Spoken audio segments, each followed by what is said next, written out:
صلی اللہ علیہ وسلم شعبان الشہر ورمضان الشہر اللہ او کما قال رسول اللہ صلی اللہ علیہ وسلم۔ محترم بزرگوں، عزیز دوستوں اور دینی بھائیوں، اللہ کے فضل و کرم سے ماہ شعبان شروع ہو چکا ہے، اور یہ شعبان کا مہینہ وہ ہے جس میں رسول اللہ صلی اللہ علیہ وسلم کے معمولات بہت زیادہ تھے۔ پورے مہینے گزرنے کے بعد یہ مہینہ ملتا ہے جو رمضان سے پہلے آتا ہے، رمضان کی تیاری کے لیے آتا ہے۔ ماہ شعبان مقدمہ ہے رمضان المبارک کا۔ یہ مہینہ ہم سب کے لیے تنبیہ کرتا ہے کہ اس کے بعد آنے والا جو مہینہ ہے ماہ رمضان، جو رحمتوں برکتوں سے بھرپور ہے، اس کے لیے اپنے آپ کو تیار کریں۔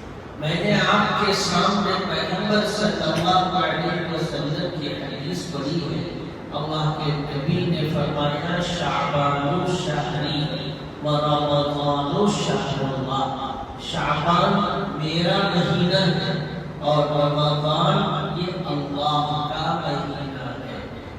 تو اللہ کے نبی صلی اللہ علیہ وسلم نے کسی اور مہینے کی نسبت کو اپنی جانب نہیں کیا۔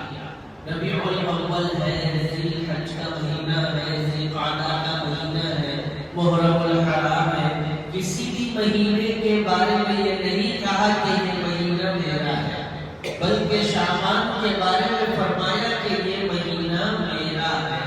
اور ہم سب جانتے ہیں کہ جب کسی بڑے انسان کی طرف کسی چیز کی نسبت ہوتی ہے تو وہ بڑی اہمیت کی حامل ہوتی ہے، اس کا اپنا ایک مقام ہوتا ہے۔ اگر کوئی سامان نارمل ایک انسان کا ہے، نوکر کا ہے، مزدوری کرنے والے کا ہے، تو اس سامان کی اتنی قدر نہیں کی جاتی اور اس کو اتنی اہمیت نہیں دی جاتی کہ یہ مزدور کی سائیکل ہے، یہ مزدور کا توشے دان ہے، یہ مزدور کے کپڑے ہیں، رکھو وہیں پر رکھو۔ اور وہی کسی بڑے رئیس زادے یا کسی ڈاکٹر جو اس سے قابل ہے، اس کی طرف کسی چیز کی نسبت کی جاتی ہے، ایم ایل اے صاحب کی طرف نسبت کی جائے یا ایم پی صاحب کی طرف نسبت کی جائے تو فوراً آدمی کو اس کی اہمیت کا اندازہ ہوتا ہے۔ نہیں، یہ گاڑی جو ہے ایم ایل اے صاحب کی ہے، ہٹو دور ہٹو، یہ فلاں چیز ہے ان کی ہے، ہٹو سامنے سے نہیں جانا، وہاں پر نہیں ٹھہرنا۔ وہ بستی کے سب سے بڑے آدمی کا گھر ہے، ان کا مکان ہے، ان کی دکان ہے۔ تو معلوم ہوا بھائیوں کہ نبی پاک صلی اللہ علیہ وسلم اس کل کائنات میں سب سے مکرم، سب سے محتشم، سب سے زیادہ قابل احترام، امام الانبیاء، شفیع المذنبین، ساقی کوثر، شافع محشر، صاحب نزول قرآن، صاحب شریعت، اللہ نے جن کا مقام اپنے بعد رکھا ہے، کلمہ طیبہ میں اللہ نے اپنے نام کے بعد جس کا نام بیان فرمایا وہ محمد رسول اللہ۔ اور محمد رسول اللہ کہتے ہیں کہ شعبان میرا مہینہ ہے۔ اب آپ اندازہ لگائیے کہ اس مہینے کی اہمیت کتنی ہے اور اس کی فضیلت کتنی ہے۔ بارہا میں نے ایک مثال دی ہے، اپنے بیانوں کے ذریعے سے اس بات کو سمجھانے کی کوشش کی ہے کہ عطر کے شیشی کے اندر ہم عطر دیکھتے ہیں تو وہ خوشبو آتی ہے، اگر وہی عطر ہم کسی کپڑے پہ لگائیں تو وہی خوشبو آتی ہے، اور وہی عطر ہم کسی دوسرے کپڑے پہ لگاتے ہیں وہی خوشبو آتی ہے، اور تیسرے کپڑے پہ لگاتے ہیں وہی خوشبو آتی ہے۔ کپڑے بدلتے ہیں مگر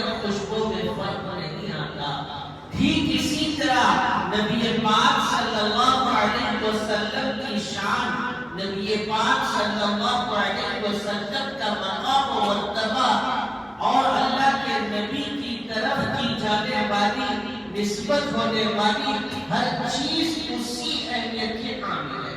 چنانچہ شعبان کا مہینہ بھی قابل احترام ہے نسبت رسول کی وجہ سے، شعبان کا مہینہ بھی قابل قدر ہے نسبت رسول کی وجہ سے۔ اس بات کو اچھی طرح سمجھنے کی ضرورت ہے، اور مہینوں میں جو زندگی ہم نے گزاری ہے، ماہ شعبان میں ایسی زندگی گزارنے کی اجازت رسول اللہ صلی اللہ علیہ وسلم کی طرف سے ہمیں نہیں ملی ہے۔ میرے بھائیوں، میرے بزرگوں، اللہ کے نبی صلی اللہ علیہ وسلم کا معمول تھا، روایتوں میں آتا ہے کہ اللہ کے نبی صلی اللہ علیہ وسلم رجب کا چاند دیکھ لیتے تو آقا یہ دعا فرماتے، بارک لنا فی رجب و شعبان، کہ اللہ ماہ رجب میں برکت دیجئے، ماہ شعبان میں برکت دیجئے۔ پھر اللہ کے نبی فرماتے، بلغنا رمضان، اور آپ ہمیں رمضان تک پہنچائیے، رمضان تک ہمیں باحیات رکھیے، رمضان کی برکتیں اور اس کی رحمتیں ہمیں نصیب ہو، رمضان کی قیمتی گھڑیاں، رمضان کا سحر افطار ہمیں نصیب ہو۔ رسول اللہ صلی اللہ علیہ وسلم نے دعا فرمائی ماہ رجب کے چاند کو دیکھنے کے ساتھ۔ روایتوں میں آتا ہے کہ اللہ کے نبی صلی اللہ علیہ وسلم شعبان کے مہینے میں کثرت سے روزہ رکھتے تھے اور لگاتار روزہ رکھتے تھے۔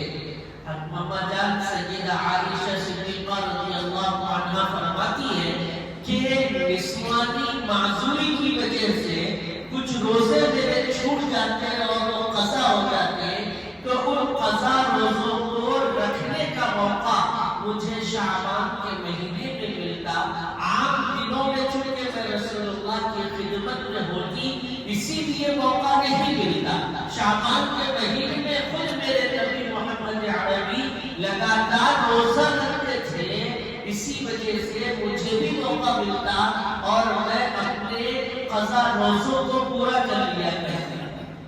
حضور اکرم صلی اللہ علیہ وسلم کے بارے میں روایتوں میں صحابہ نے بیان فرمایا، اتنی کثرت سے روزہ رکھتے تھے، کبھی کبھی یہ خیال ہوتا تھا کہ رمضان کے روزے ابھی سے شروع ہو گئے۔ اتنی بڑی اہمیت رسول اللہ صلی اللہ علیہ وسلم نے ماہ شعبان کو دی ہے، اور صرف شعبان ہی میں نہیں بلکہ دوسرے مہینوں میں بھی اللہ کے نبی روزہ رکھتے تھے۔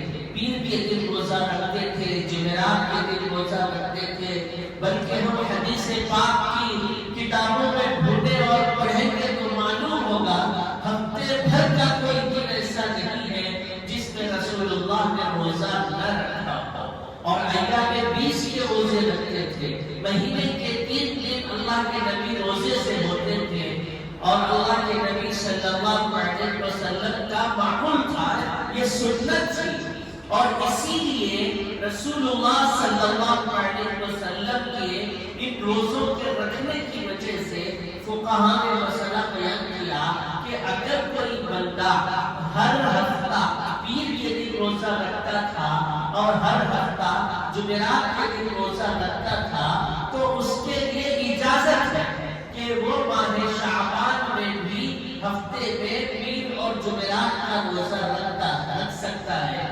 البتہ یہ فرمایا کہ رمضان شروع ہونے سے پہلے یعنی 3 دن پہلے، 4 دن پہلے آپ روزہ نہ رکھیں۔ ماہ شعبان میں اگر روزہ رکھ رہے ہیں تو رمضان سے 2-3 دن پہلے روزہ نہ رکھیں۔ اس میں حکمت یہ بیان فرمائی چونکہ مہینہ بھر روزہ رہنے کی وجہ سے کمزوری اور ضعف اور ناتوانی پیدا ہوتی ہے۔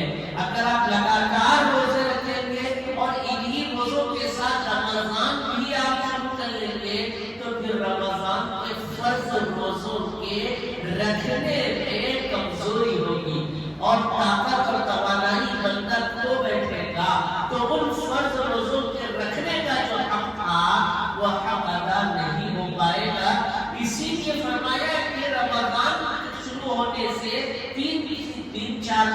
بندے شعبان کے روزے نہ رکھے اور کوئی بندہ پیر اور جمعرات کا روزہ رکھتا تھا، ایام 20 کا روزہ رکھتا تھا، اس کے لیے اجازت ہے کہ وہ اس دن پیر کا آئے یا وہ دن جمعرات کا آئے تو پھر اس کے لیے اجازت ہے کہ بھائی تو روزہ رکھ لے، اس لیے کہ تیرا جو معمول سال بھر سے چلا آ رہا ہے اس معمول کے اندر کوئی بھی فرق نہ ہو، کوئی بھی تبدیلی نہ ہو۔ ان باتوں کے بتانے کا مقصد یہ ہے کہ شعبان کا مہینہ ایسا نہیں ہے جو عام حالت میں ہم مہینوں کو گزار دیتے ہیں، غفلت میں اور لاپرواہی میں، دنیاوی مصروفیات میں، مشغولیت میں، اپنے کاروبار کی کاروباری میں اور تجارت میں لگ کر کے جو کوتاہیاں، جو خامیاں ہم جو لغزشیں اور فرائض کو تک ہم چھوڑ دیتے ہیں، ماہ شعبان ایسا نہیں ہے۔ اسی لیے فرمایا کہ اس مہینے کے اندر رمضان کی تیاری ابھی سے ہونی چاہیے، اپنا نظام بنائے، اپنا ٹائم ٹیبل بنائے، سونے کا، کھانے کا، پینے کا، اپنے لیے جو مناسب ہو وہ کرے، مگر کہیں بھی کسی بھی طرح سے غفلت انسان سے نہ ہو۔ یہ تعلیم ہے اور یہ دین ہے، اس بات کو سمجھنے کی ضرورت ہے، مگر ہم نے دین کو اپنے طور پر لے لیا، جو کرنے کا کام ہے ہم وہ کام نہیں کرتے، اور جو نہیں کرنے کے کام ہے ہم فوراً وہ کام شروع کر لیتے ہیں۔ جتنا کرنے کو کہا گیا اتنا ہی کرنا ہے، اور جتنا نہیں کرنے کو کہا گیا اتنا نہیں کرنا ہے، چاہے وہ عبادات کی قبیل سے ہو، چاہے وہ روزوں کی قبیل سے ہو۔ دین نام ہے اتباع کا، دین نام ہے فرما برداری کا، دین نام ہے اطاعت گزاری کا۔ ایسا نہیں ہے کہ آپ اپنے ذہن سے اور اپنے منشے کے مطابق، اپنی خواہش کے مطابق کوئی بھی کام نہیں کر سکتے۔ اللہ کے نبی صلی اللہ علیہ وسلم نے یہی تعلیم دی اور قرآن میں یہی بیان کیا۔ مگر بھائیو ابھی رجب کا مہینہ ہم سے رخصت ہوا، اور کتنے ایسے ہیں جو ماہ رجب میں 27ویں اور 26ویں رات کو روزہ رکھتے ہیں اور رجب کے روزے مشہور کر دیے، 2 دن روزہ، 3 دن روزہ، گھر میں خواتین روزے سے ہیں، بچیاں روزے سے ہیں، عجیب و غریب رواج ہم نے بنا دیا، حالانکہ اسلام میں کہیں بھی رجب کے روزوں کا ذکر نہیں۔ اور یہ پوچھا جا رہا ہے باضابطہ کہ مفتی صاحب رجب کے مہینے کے روزے کتنے رکھنا، 4 رکھنا، 3 رکھنا، 2 رکھنا، کتنے رکھنا؟ حالانکہ رجب میں کوئی بھی روزہ رسول اللہ سے ثابت نہیں ہے۔ میں نے شب معراج کے دن یہاں تک بتایا کہ اس رات میں جاگنے کا اہتمام کرنے کی بھی اجازت اسلام میں نہیں ہے، مگر رجب کے روزے، اب کوئی بولے کہ بھائی روزہ نہیں رکھنا ہے تو فوراً اس سے سوال یہ ہوگا بھائی تم سنی ہے، اہل حدیث ہے یا تم وہابی ہے، کون ہے تم؟ کیسا یہ رکھنا روزہ؟ اور روزہ رکھنا کیا غلط بات ہے، کیا بری بات ہے؟ روزہ رکھنے میں کون سا گناہ ہو رہا ہے؟ وہ تو اللہ کے لیے رکھنا، بھائی اللہ کے لیے رکھنا، اللہ جیسا چاہے ویسا رکھنا، یہ ثواب کا باعث ہے، اس پر ثواب ملتا ہے۔ مگر آپ اپنی مرضی سے اگر کریں گے تو یہ ثواب ملنے کی چیز نہیں، بلکہ دین کے اندر ایک نئی چیز پیدا کرے، آپ بدعت کے مرتکب ہو گئے، آپ بدعتی ہو گئے، اور کل بدعت ضلالہ، ہر بدعت گمراہی ہے۔ اب ایسی بہت سی چیزیں ہیں جو ہم نے اپنے طور پر کر لی ہیں۔ رمضان کے مہینے میں حکم یہ ہے کہ بھائی سحری کے اندر تاخیر کرو، تاخیر سے سحری کرنا ہے، مگر ہم کیا کرتے ہیں، رات کے 12 بجے تک جاتے ہیں، 1 بجے تک دوستوں سے مل کے آتے ہیں، اب سو جائیں گے تو پھر سحری میں اٹھنا نہیں ہوتا، لہذا اسی کو سحری سمجھو، یہی کھا دو پی لو، اور اسی کو سحری بنایا اور 2 بجے کھایا اور آرام سے سو گیا۔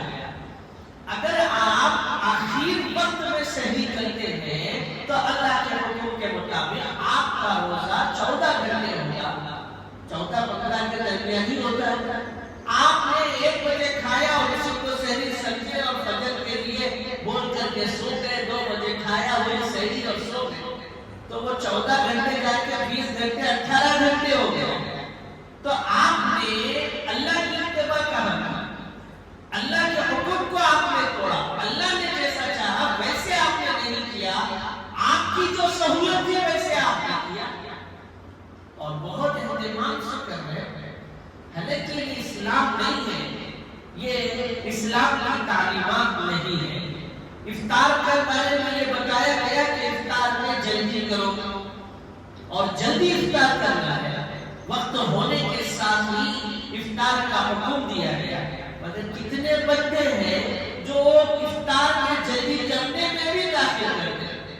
نہیں آپ بولو ابھی ابھی تجھے یاد آیا، ابھی آپ بولو روزہ رے بھائی تو کھجور تو کھا لیتے ہیں، آپ کھائیے کھولئے روزہ میں، ابھی آپ 5 منٹ میں بول دو۔ کیا فائدہ ہوا دن بھر کے بھوکے رہنے کا کہ آپ نے اللہ کے حکم کی اتباع نہیں کی۔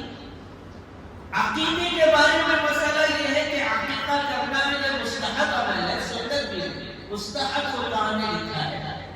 اب بچوں کے عقیدے کے بارے میں اتنا ہنگامہ گھروں میں بنا دیا گیا کہ پیسے نہیں بھی ہے تو قرض لیے جائے اور انٹرسٹ اور سود پر پیسے لے کر کے بچوں کا عقیدہ کیا جا رہا ہے۔ اب بتایا جائے کہ بھائی یہ نہیں ہے تو عقیدہ کرنا سنت ہے، اللہ کے نبی نوازوں کا کریں۔ ارے بھائی یہ وہ سنت نہیں ہے جو سنت تم سمجھ رہے، جیسی سنت ہے اس کو ویسے کرنا ہی اتباع ہے، اسی کا نام دین ہے۔ ایسی بہت سی چیزیں ہیں غور و فکر کرنے کی ضرورت ہے۔ اب مسافر ہے، نماز کی حالت آ گئی اور نماز پڑھنا ہے، شریعت کا حکم ہے کہ بھائی سفر میں 4 رکعت والی نماز ہے 2 رکعت ادا کرے، قصر ادا کرے۔ اب صاحب جو ہے 4 رکعت پڑھ رہے، نمازی تو پڑھے، کیا غلط ہے اس میں؟ کون سا گناہ ہوگا؟ جیسا روز پڑھتے ویسا پڑھ لیے، گناہ ہے۔ 2 رکعت پڑھنے کا حکم ہے، 2 ہی رکعت پڑھنا ہے۔ آپ اگر 4 رکعت ادا کریں گے سفر میں تو وہ نماز آپ کی نہیں ہوئی، وہ گناہ ہے، بدعت ہے، وہ شریعت کے خلاف ہے۔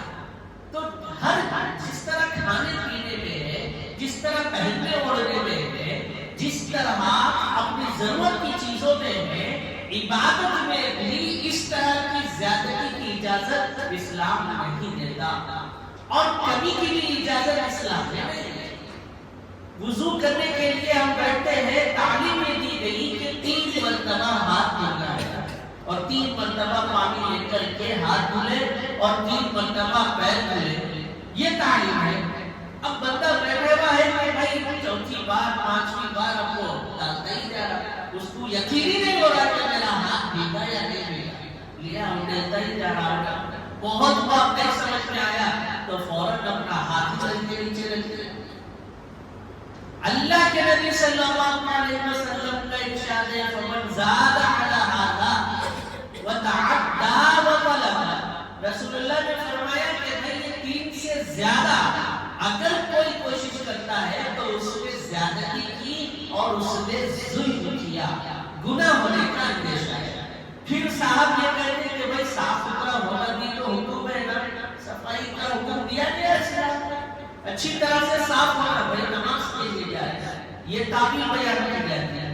ارے بھائی صفائی بھی اس وقت آپ کے لیے ہے جب اللہ کے حکم کے مطابق ہو، اللہ کے حکم کے خلاف ورزی اگر آپ کرتے ہیں تو اللہ کے نبی صلی اللہ علیہ وسلم کی ہدایات کے مطابق یہ گناہ ہے، اس پر کوئی اجر و ثواب ملنے والا نہیں ہے۔ کتنے لوگ ہیں اسلام میں یہ تعلیم دی گئی کہ بھئی کسی کی ضرورت کو پورا کرو، بدپٹھی اس کی تکمیل کرو، تمہارے اور اللہ کے درمیان میں وہ چیز ہونی چاہیے۔ مگر صاحب کیا کر رہے ہیں؟ ایک تھیلا راشن کا دیا، لاؤ تمہارا، آدھا آدھار کارڈ لاؤ، ایک فوٹو لاؤ، پھر بازار لاؤ ان کے کیمرے کے سامنے لے کر کے ان کی تصویر کشی تاکہ لوگوں کو دکھائے میں کتنا راشن بانٹنے والا، کتنا فیاض ہو، کتنا سخی ہو. آپ نے گناہ زیادہ کر لیا، اجر و ثواب گیا ادھر. دکھاوا، ریاکاری، ایسی کئی چیزیں ہیں. اسی لیے بھائیوں سے گزارش ہے کہ بھائی دین کو صحیح معنی میں سمجھ کر عمل کرنے کی کوشش کریں. اب یہ ماہ شعبان کے اندر کسی بھی قسم کی زیادتی سے اپنے آپ کو روک کے رکھے. مختلف رسم و رواج اور خرافات ہمارے گھرانوں میں، ہمارے معاشرے کے اندر ہے جس کو ختم کرنے کی ضرورت ہے. اب دیکھ لینا آپ کہ ماہ شعبان میں شب برات آتی ہے، اس رات کو روزہ رکھنے کا حکم ہے. ایک ہی دن روزہ رکھنا، مگر سب دو دو روزے رکھتے اور یہ بول کے رکھتے کہ دو روزے رکھنے میں کیا ہے. ایک روزہ رسول اللہ سے سنت ہے، آپ رکھیے، اس کی اجازت ہے، مگر دو روزے اللہ کے نبی سے ثابت نہیں ہے، سنت نہیں ہے. اگر آپ دوسرا روزہ رکھتے ہیں تو یہ بدعت ہے. ابھی سے میں وقت سے پہلے یہ بات آپ کو بیان کر رہا ہوں. اللہ سے دعا ہے کہ اللہ پاک ہمیں کہنے سننے سے زیادہ عمل کی توفیق نصیب فرمائے. اللہ صحیح معنی میں قرآن اور حدیث کو سمجھنے والا بنائے اور صحیح معنی میں رسول اللہ کی سنتوں پر عمل کرنے والا بنائے. کسی بھی قسم کی زیادتی دین میں ہم سے نہ ہو اور کسی بھی قسم کی کمی اللہ ہم سے دین میں نہ ہو. وآخر دعوانا الحمدللہ رب العالمین. جو حضرات سے پڑھے